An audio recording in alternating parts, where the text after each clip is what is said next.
비가 내리는 서울 외곽 반지하 집의 작은 창문으로 빗물이 흘러내렸습니다. 하영은 침대 끝에 앉아 그 물줄기를 바라보았습니다. 16살 소녀의 눈빛은 또래보다 훨씬 어두웠습니다. 방 한구석에는 아버지의 유품이 담긴 상자가 놓여 있었습니다. 석 달 전 교통사고로 세상을 떠난 아버지. 그 이후 하영의 세상은 천천히 무너져 내렸습니다. 어머니는 하영이 5살 때 이미 집을 나갔습니다. 이제 남은 것은 밀린 월세와 학교에서 받는 급식표뿐이었습니다. 하영아, 집에 있니? 문 밖에서 익숙한 목소리가 들렸습니다. 옆집 아주머니였습니다. 하영은 일어나 문을 열었습니다. 이거 조금이지만 먹어. 내가 요즘 많이 말랐더라. 아주머니가 건넨 도시락을 받아들며 하영은 고개를 숙였습니다.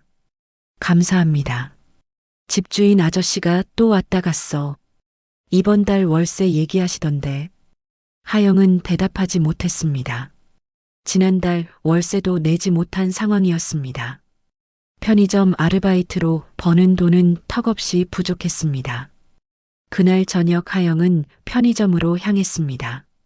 어둑한 골목길을 지나며 그녀는 휴대폰 불빛에 의지했습니다. 그때 한 남자가 다가왔습니다. 깔끔한 정장에 정돈된 머리, 온화한 미소를 띤 30대 중반의 남자였습니다. 학생, 혹시 아르바이트 찾고 있나요? 하영은 경계하며 한 발짝 물러섰습니다. 저희 병원에서 청소 도우미를 구하고 있어요.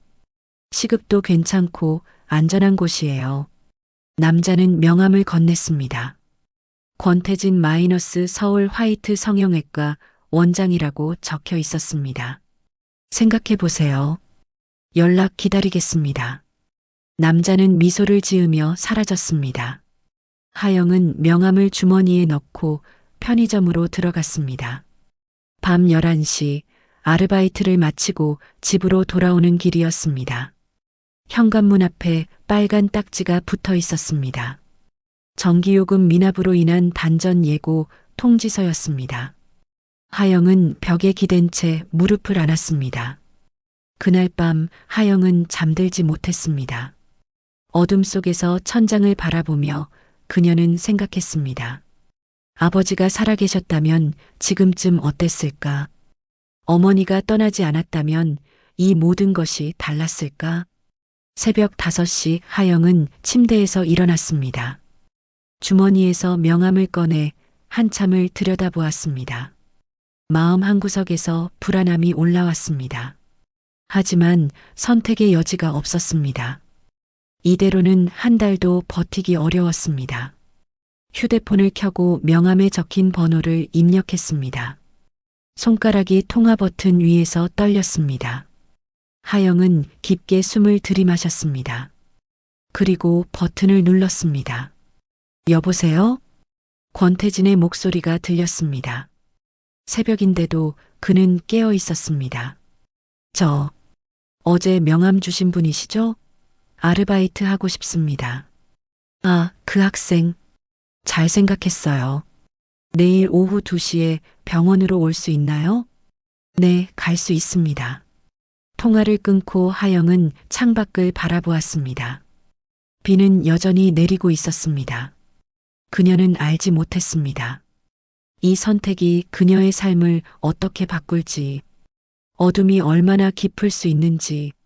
하지만 그 어둠 속에서도 하영의 마음 깊은 곳에는 무언가가 남아 있었습니다. 아버지가 마지막으로 남긴 말. 하영아, 어떤 일이 있어도 포기하지 마. 그 말이 희미하게 그녀의 가슴 속에서 울렸습니다. 하영은 눈을 감았습니다. 내일이 왔습니다. 그리고 그 내일은 예상치 못한 방향으로 그녀를 이끌 것이었습니다. 다음 날 오후 하영은 강남역 근처의 고급 빌딩 앞에 섰습니다. 유리로 된 외벽이 햇빛을 반사했습니다. 12층에 위치한 서울 화이트 성형외과. 간판은 깨끗하고 세련되었습니다. 엘리베이터에서 내리자 하얀 대리석 바닥과 은은한 조명이 눈에 들어왔습니다. 대기실에는 명품 가방을 든 여성들이 앉아 있었습니다. 하영은 자신의 낡은 운동화를 내려다보았습니다. 하영 학생이죠? 원장님께서 기다리고 계세요. 간호사가 미소를 지으며 안내했습니다. 복도를 지나 원장실 문이 열렸습니다. 권태진이 책상에서 일어나 손을 내밀었습니다. 어서 와요. 앉아요. 하영은 조심스럽게 의자에 앉았습니다. 권태진은 따뜻한 차를 건넸습니다. 우선 간단히 얘기해 볼까요? 학교는 다니고 있나요? 예. 고등학교 2학년입니다. 부모님은? 하영은 잠시 머뭇거렸습니다. 아버지는 돌아가셨고 어머니는 안 계십니다. 힘들었겠네요. 혼자 살고 있어요? 네. 권태진은 고개를 끄덕이며 서류를 꺼냈습니다. 여기 청소 업무 계약서예요. 주 3회, 오후 6시부터 9시까지. 시급은 1만 5천 원입니다. 하영의 눈이 커졌습니다. 편의점보다 2배 높은 금액이었습니다. 그런데 조건이 하나 있어요. 병원 기밀 유지를 위해 외부에 이곳 일을 말하면 안 돼요. 계약서에도 명시되어 있습니다. 하영은 계약서를 읽었습니다. 비밀 유지 조항 외에는 특별한 내용이 없었습니다. 그녀는 펜을 들었습니다. 손이 떨렸지만 서명을 했습니다. 좋아요. 그럼 오늘부터 시작해 볼까요? 권태진은 하영을 지하 1층으로 안내했습니다. 복도는 1층과 달리 음산했습니다. 형광등이 깜빡였습니다. 여기는 수술기구 보관실과 회복실이에요. 청소는 여기서 시작하면 됩니다. 하영은 고개를 끄덕이며 청소 도구를 들었습니다. 권태진이 사라지고 그녀는 혼자 남았습니다. 첫 주는 평온했습니다. 하영은 성실하게 청소했습니다. 급여는 약속대로 현금으로 지급되었습니다. 밀린 월세를 내고 식비를 마련할 수 있었습니다. 처음으로 마음이 조금 가벼워졌습니다. 하지만 2주가 지나면서 이상한 점들이 눈에 들어왔습니다. 지하 1층 끝에는 항상 잠긴 방이 있었습니다. 두꺼운 철문에 전자잠금 장치가 달려 있었습니다. 어느 날 그 방에서 희미한 소리가 들렸습니다. 누군가 우는 소리 같았습니다. 하영은 문 앞에 멈춰 섰습니다. 귀를 기울였습니다. 그러다 뒤에서 목소리가 들렸습니다. 거기서 뭐해? 권태진이었습니다.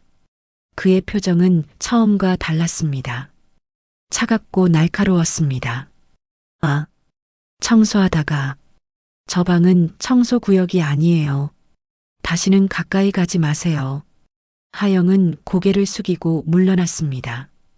그날 밤 집에 돌아와서도 그 소리가 귓가에 맴돌았습니다. 다음 주 금요일 하영이 청소를 마치고 나가려는데 권태진이 다가왔습니다.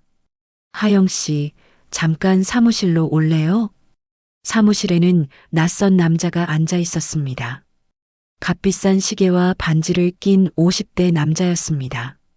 소개할게요. 우리 병원 투자자이신 김 사장님이에요.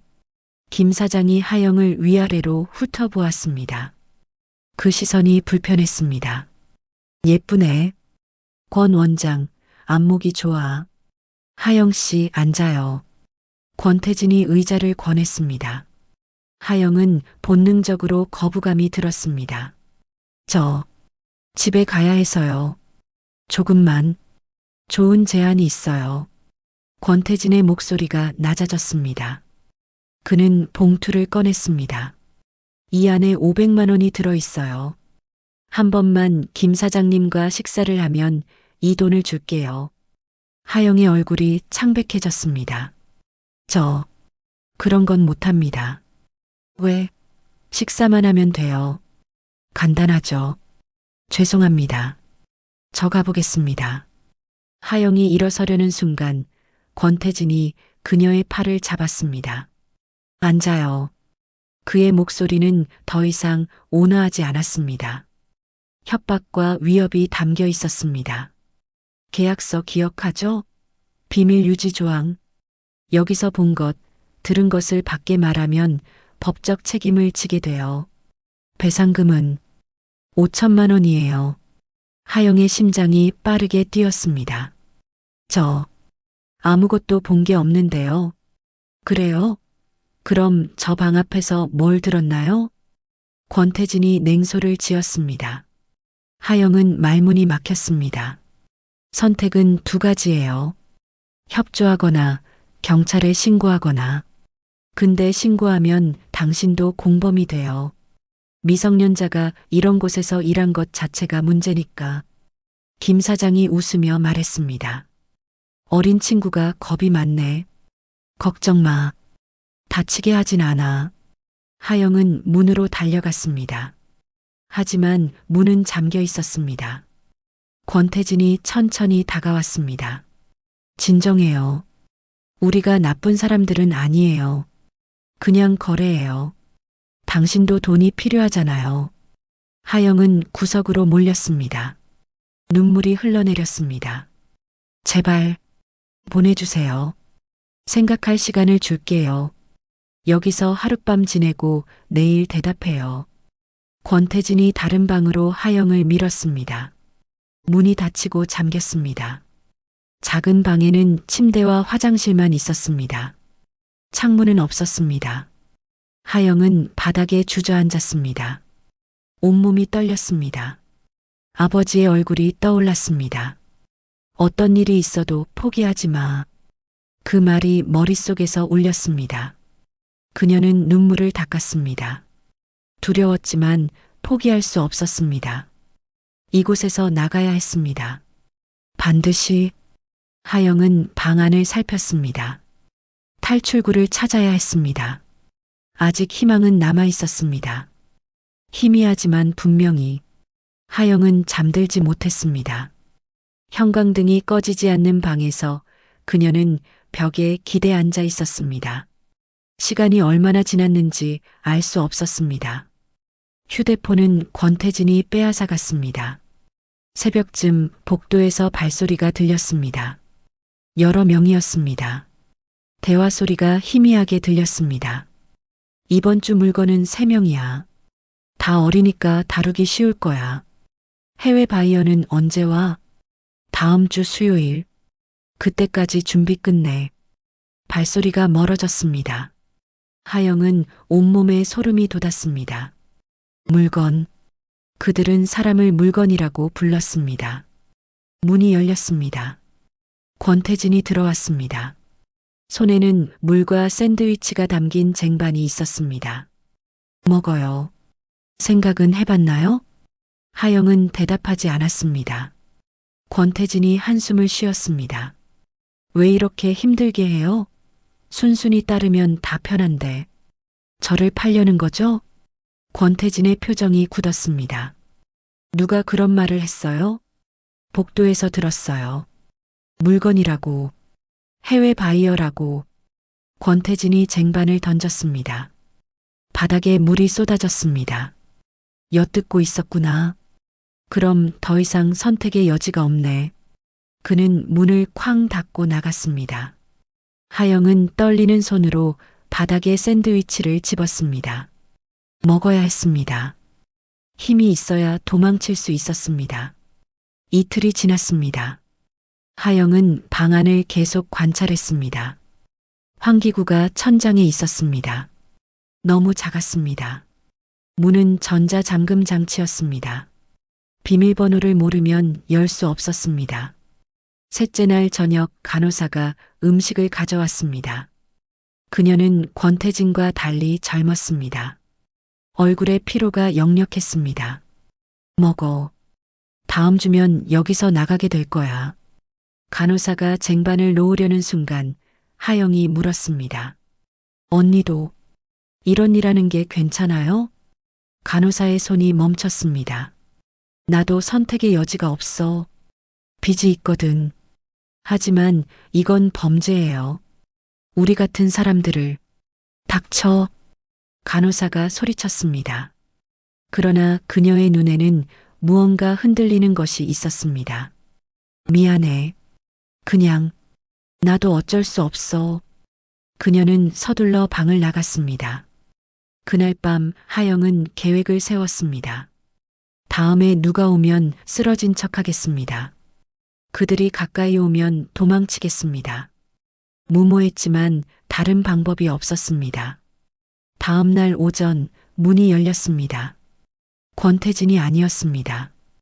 김 사장이었습니다. 그의 뒤에 낯선 남자가 서 있었습니다. 이 애가 그 애야? 낯선 남자가 하영을 보며 물었습니다. 응, 순하고 예뻐. 해외에서 인기 좋을 거야. 나이는 16. 하영은 뒤로 물러섰습니다. 낯선 남자가 다가왔습니다. 겁먹지 마. 금방 끝나. 그는 주사기를 꺼냈습니다. 하영이 소리쳤습니다. 싫어요. 제발. 그녀는 침대 너머로 뛰었습니다. 하지만 김 사장이 그녀를 붙잡았습니다. 가만히 있어. 하영은 발버둥 쳤습니다. 그 순간 복도에서 큰 소리가 들렸습니다. 경찰이다. 움직이지 마. 김 사장이 하영을 놓았습니다. 권태진의 목소리가 들렸습니다. 뒷문으로. 빨리. 복도가 혼란스러워졌습니다. 발소리와 고함이 뒤섞였습니다. 하영은 열린 문으로 뛰쳐나갔습니다. 복도는 어두웠습니다. 그녀는 비상구 표지판을 따라 달렸습니다. 뒤에서 발소리가 들렸습니다. 누군가 그녀를 쫓고 있었습니다. 계단을 올라갔습니다. 1층, 2층. 숨이 막혔지만 멈출 수 없었습니다. 거기서 권태진의 목소리였습니다. 하영은 뒤돌아보지 않았습니다. 3층 비상문을 열었습니다. 옥상으로 이어진 계단이었습니다. 그녀는 계속 올라갔습니다. 옥상 문을 밀었습니다. 바깥 공기가 얼굴을 때렸습니다. 해가 지고 있었습니다. 서울의 건물들이 저녁 노을에 물들어 있었습니다. 뒤에서 문이 열렸습니다. 권태진이 나타났습니다. 그의 얼굴은 일그러져 있었습니다. 너 때문에 다 망했어. 경찰이 어떻게 알았을까? 하영은 옥상 난간 쪽으로 물러섰습니다. 가까이 오지 마세요. 어디로 도망갈 건데? 여기는 12층이야. 권태진이 천천히 다가왔습니다. 하영은 난간을 붙잡았습니다. 아래를 내려다보았습니다. 너무 높았습니다. 그때 옥상 문이 다시 열렸습니다. 한 여성이 나타났습니다. 30대, 단정한 옷차림의 단호한 표정이었습니다. 경찰입니다. 손들어요. 권태진이 멈췄습니다. 뒤에서 경찰관 2명이 더 나타났습니다. 그들이 권태진을 제압했습니다. 여성이 하영에게 다가왔습니다. 괜찮아요. 이제 안전해요. 하영의 다리에 힘이 풀렸습니다. 그녀는 바닥에 주저앉았습니다. 눈물이 쏟아졌습니다. 저를 어떻게 제보를 받았어요. 이곳을 한 달 동안 조사했습니다. 당신 말고도 다른 피해자들이 있어요. 여성이 하영의 어깨를 감싸 안았습니다. 내 이름은 이수진이에요. NGO에서 일하면서 경찰과 협력하고 있어요. 이제 끝났어요. 하영은 흐느꼈습니다. 공포, 안도, 혼란이 한꺼번에 밀려왔습니다. 아래에서 사이렌 소리가 들렸습니다. 경찰차가 건물을 둘러쌌습니다. 권태진과 그의 조직원들이 연행되었습니다. 이수진이 하영을 일으켰습니다. 갈 수 있겠어요? 하영은 고개를 끄덕였습니다. 그녀의 다리는 여전히 떨렸지만 걸을 수 있었습니다. 계단을 내려가며 하영은 뒤를 돌아보았습니다. 저 어둠의 공간에서 벗어났습니다. 살아남았습니다. 1층 로비에는 다른 소녀들이 있었습니다. 그들도 구조되었습니다. 어떤 아이는 울고 있었습니다. 어떤 아이는 멍하니 앉아 있었습니다. 하영은 그들을 보았습니다. 자신과 같은 아이들이었습니다. 혼자가 아니었습니다. 이수진이 손을 내밀었습니다. 우리 상담소로 갈래요? 안전한 곳이에요. 천천히 회복할 수 있어요. 하영은 그 손을 잡았습니다. 따뜻했습니다. 밖으로 나왔습니다. 밤 공기가 차가웠습니다. 하지만 숨 쉴 수 있었습니다. 자유로웠습니다. 하영은 하늘을 올려다보았습니다. 별이 보였습니다. 작지만 반짝이고 있었습니다. 그녀는 알았습니다. 이것이 끝이 아니라는 것을. 상처는 남을 것입니다. 악몽도 찾아올 것입니다. 하지만 살았습니다. 그리고 다시 시작할 수 있었습니다. 이수진이 운영하는 상담소는 조용한 주택가에 있었습니다. 3층 건물의 2층 전체가 상담 공간이었습니다. 따뜻한 조명과 부드러운 색감의 벽지가 눈에 들어왔습니다. 여기서 지낼 수 있어요. 침실은 개인실이에요. 이수진이 작은 방을 보여주었습니다. 창문으로 햇빛이 들어왔습니다. 하영은 창밖을 바라보았습니다.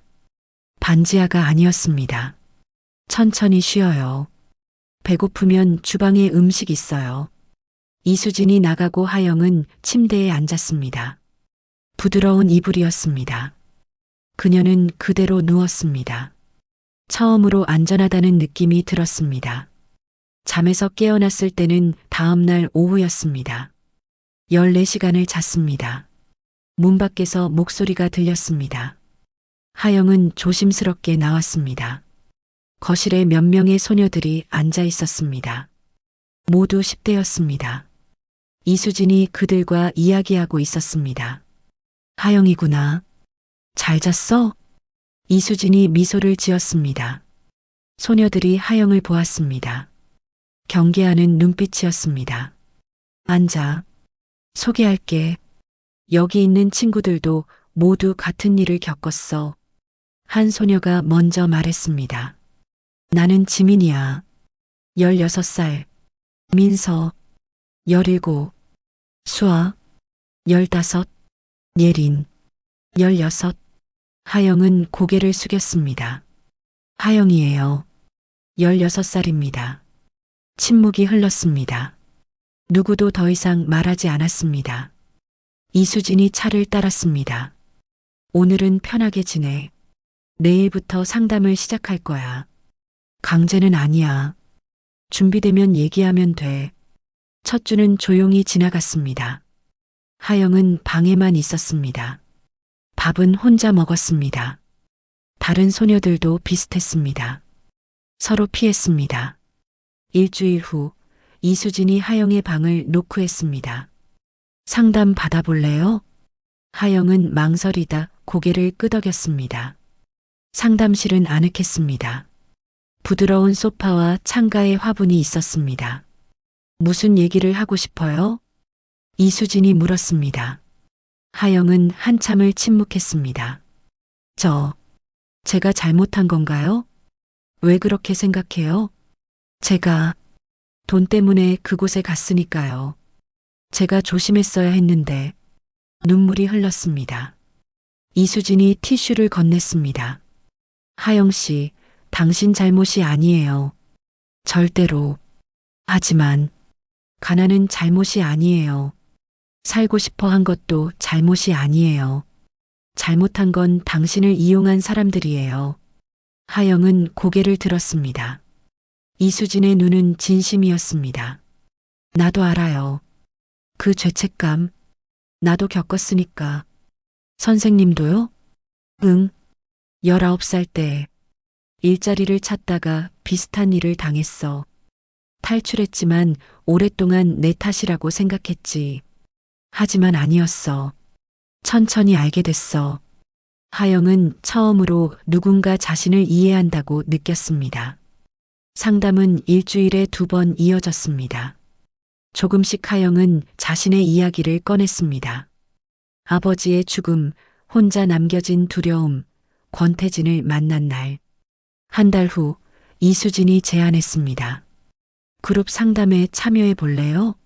다른 친구들과 함께. 하영은 망설였습니다. 하지만 결국 동의했습니다. 첫 그룹 상담은 어색했습니다.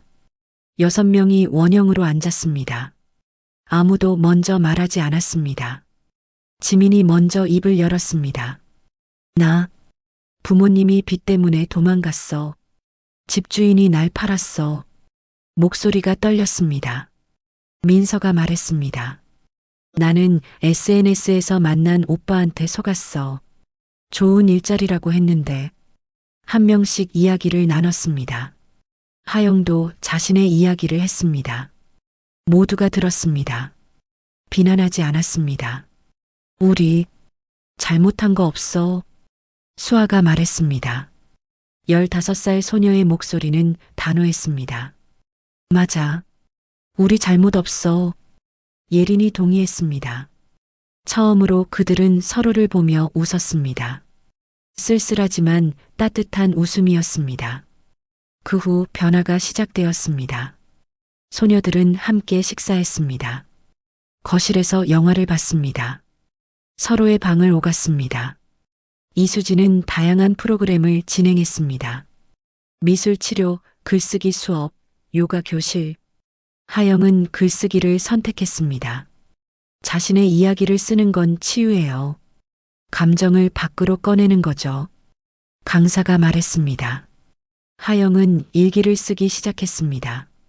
처음에는 짧았습니다. 한 줄, 두 줄.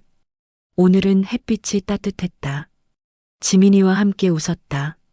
점점 글이 길어졌습니다. 감정이 담겼습니다. 석 달 후 법원에서 연락이 왔습니다. 권태진의 재판이 시작되었습니다. 하영은 증인으로 출석해야 했습니다. 무서워요. 하영이 이수진에게 말했습니다. 내가 함께 갈게. 혼자가 아니야. 법정에서 권태진을 다시 봤습니다. 그는 수갑을 차고 있었습니다. 하영은 떨렸습니다. 하지만 증언석에 섰습니다. 무슨 일을 겪었나요? 검사가 물었습니다. 하영은 천천히 이야기했습니다. 자신의 이야기를. 두려웠지만 목소리는 끊기지 않았습니다. 재판이 끝나고 복도에서 하영은 주저앉았습니다. 이수진이 안았습니다. 잘했어. 정말 잘했어. 2달 후 판결이 나왔습니다. 권태진은 징역 15년을 선고받았습니다. 조직원들도 모두 처벌받았습니다. 그날 밤 상담소에서 작은 파티가 열렸습니다. 케이크와 음료가 준비되었습니다. 우리가 이겼어. 지민이 외쳤습니다. 소녀들이 박수를 쳤습니다. 하영도 웃었습니다. 진심으로. 이제 새로 시작이야. 이수진이 말했습니다.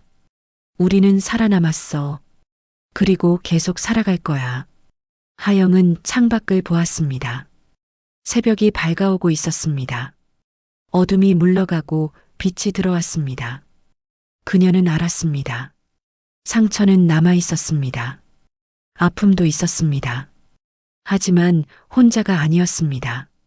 선생님, 하영이 이수진을 불렀습니다. 저도 나중에 선생님처럼 되고 싶어요. 다른 아이들을 돕고 싶어요. 이수진이 하영의 손을 잡았습니다. 그럴 수 있어. 충분히. 그날 밤 하영은 일기를 썼습니다. 나는 살아남았다. 이제 다른 사람들도 살게 하고 싶다. 희망은 아직 남아있다. 마지막 문장을 쓰고 하영은 펜을 내려놓았습니다. 창밖에는 새벽의 빛이 가득했습니다. 2년이 흘렀습니다. 하영은 21살이 되었습니다. 상담소 근처 작은 원룸에서 살았습니다. 창문이 큰 방이었습니다. 햇빛이 잘 들어왔습니다. 매일 아침 7시 하영은 상담소로 출근했습니다. 이수진의 조수로 일하며 사회복지를 공부했습니다. 대학 검정고시를 통과하고 야간 대학에 다녔습니다. 하영 씨, 오늘 새로 온 아이 상담 맡아줄래요? 이수진이 물었습니다. 하영은 고개를 끄덕였습니다. 상담실에서 15살 소녀가 기다리고 있었습니다. 이름은 서윤이었습니다. 눈빛이 비어 있었습니다. 하영은 그 눈을 알았습니다. 안녕, 서윤아. 나는 하영이야. 하영이 앉으며 말했습니다. 편하게 있어. 말하고 싶을 때 말해도 돼. 서윤은 고개를 숙인 채였습니다. 한참 후 작은 목소리가 나왔습니다. 언니도 당했어요? 하영은 잠시 망설였습니다. 그리고 대답했습니다. 응, 나도 겪었어. 서윤이 고개를 들었습니다. 눈에 눈물이 고였습니다. 그럼 언니는 어떻게 괜찮아졌어요? 천천히, 아주 천천히. 그리고 혼자가 아니라는 걸 알게 됐어. 하영이 손을 내밀었습니다. 서윤이 그 손을 잡았습니다. 너도 괜찮아질 거야. 시간이 걸리겠지만 우리가 함께 할게. 상담이 끝나고 하영은 자신의 책상으로 돌아왔습니다. 노트북을 열었습니다. 화면에는 글이 가득했습니다. 하영은 자신의 이야기를 책으로 쓰고 있었습니다. 이수진의 제안이었습니다. 당신의 이야기가 누군가에게 희망이 될 거예요. 처음에는 두려웠습니다. 상처를 다시 꺼내는 일이었습니다. 하지만 쓰면서 하영은 깨달았습니다. 이것이 치유라는 것을. 6달 후 책이 출간되었습니다. 제목은 새벽의 빛이었습니다. 하영의 가명으로 나왔습니다. 출판 기념회가 작은 서점에서 열렸습니다. 상담소 친구들이 모두 왔습니다. 지민, 민서, 수아, 예린. 그들도 각자의 길을 걷고 있었습니다. 축하해, 하영아. 지민이 꽃다발을 건넸습니다. 대학에서 심리학을 공부하는 지민이었습니다. 언니 덕분이야. 우리 모두 덕분이야. 하영이 답했습니다. 책은 조용히 퍼져나갔습니다. 처음에는 몇백 권, 그 다음에는 몇천 권. 독자들의 리뷰가 올라왔습니다. 이 책을 읽고 용기를 얻었습니다. 제 딸이 비슷한 일을 겪었습니다. 이 책이 우리에게 희망을 주었습니다. 저도 생존자입니다. 혼자가 아니라는 걸 알았습니다. 하영은 리뷰를 읽으며 울었습니다. 기쁨과 슬픔이 섞인 눈물이었습니다. 한 달 후, 한 고등학교에서 강연 요청이 왔습니다. 하영은 고민했습니다. 무서워요. 수백 명 앞에서 얘기하는 게. 이수진이 미소 지었습니다. 무서워도 괜찮아요. 당신은 할 수 있어요. 강연 당일 하영은 강당에 섰습니다. 500명의 학생들이 앉아 있었습니다. 마이크를 잡은 손이 떨렸습니다. 안녕하세요. 저는 생존자입니다. 하영이 시작했습니다. 자신의 이야기를 했습니다. 반지하 집, 아버지의 죽음, 권태진, 그리고 탈출. 저는 운이 좋았어요. 구조되었으니까. 하지만 많은 아이들이 아직도 어둠 속에 있어요. 학생들은 조용히 들었습니다. 몇몇은 울고 있었습니다. 여러분에게 부탁해요. 주변을 봐주세요. 도움이 필요한 친구가 있다면 손 내밀어 주세요. 그리고 여러분 자신도 조심하세요. 달콤한 말 뒤에 함정이 있을 수 있어요. 강연이 끝나고 한 학생이 다가왔습니다. 언니, 저 사실 비슷한 일을 겪고 있어요. 누구한테 말해야 할지 몰라서. 하영은 그 학생의 손을 잡았습니다. 이제 말했잖아. 나한테.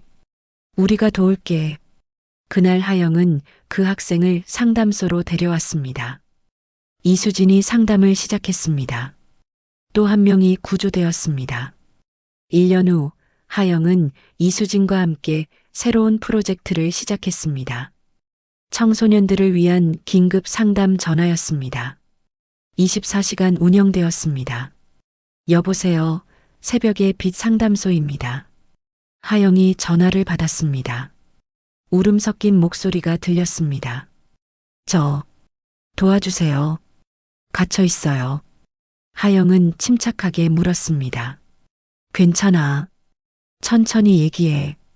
어디에 있어? 전화는 매일 왔습니다. 때로는 밤늦게, 때로는 새벽에. 하영은 항상 받았습니다. 자신이 그 어둠을 알았기 때문입니다. 어느 가을 저녁 하영은 한강 둔치를 걸었습니다. 석양이 물들고 있었습니다. 이수진이 옆에 있었습니다. 피곤하지 않아요? 이수진이 물었습니다. 가끔요. 하지만 멈출 수 없어요. 아직 구해야 할 사람들이 많으니까. 당신 정말 많이 자랐어요. 선생님 덕분이에요. 아니야. 당신 자신의 힘이야. 두 사람은 잠시 침묵했습니다. 강물이 흘렀습니다. 선생님, 물어봐도 돼요? 응. 왜 이 일을 하세요? 힘들잖아요. 이수진이 미소 지었습니다. 나도 구조받았으니까. 그래서 다른 사람도 구하고 싶어. 그게 내가 사는 이유야. 하영은 고개를 끄덕였습니다. 이해했습니다. 그날 밤 하영은 책상 앞에 앉았습니다. 새 원고를 시작했습니다. 두 번째 책이었습니다. 제목은 희망을 나누는 삶이었습니다. 첫 문장을 썼습니다. 나는 살아남았다. 그리고 이제 다른 아이들도 살게 하고 싶다. 창밖으로 달이 떠올랐습니다. 밝고 둥근 달이었습니다. 하영은 창을 열었습니다. 시원한 바람이 들어왔습니다. 과거는 여전히 아팠습니다. 악몽도 가끔 찾아왔습니다. 하지만 하영은 알았습니다. 상처가 그녀를 정의하지 않는다는 것을. 그녀는 생존자였습니다. 그리고 이제 다른 사람들의 희망이었습니다. 휴대폰이 울렸습니다. 상담 전화였습니다. 하영은 받았습니다. 여보세요. 새벽의 빛입니다. 어떻게 도와드릴까요? 전화 너머에서 떨리는 목소리가 들렸습니다. 저, 무서워요. 괜찮아요. 이제 혼자가 아니에요. 제가 함께 할게요.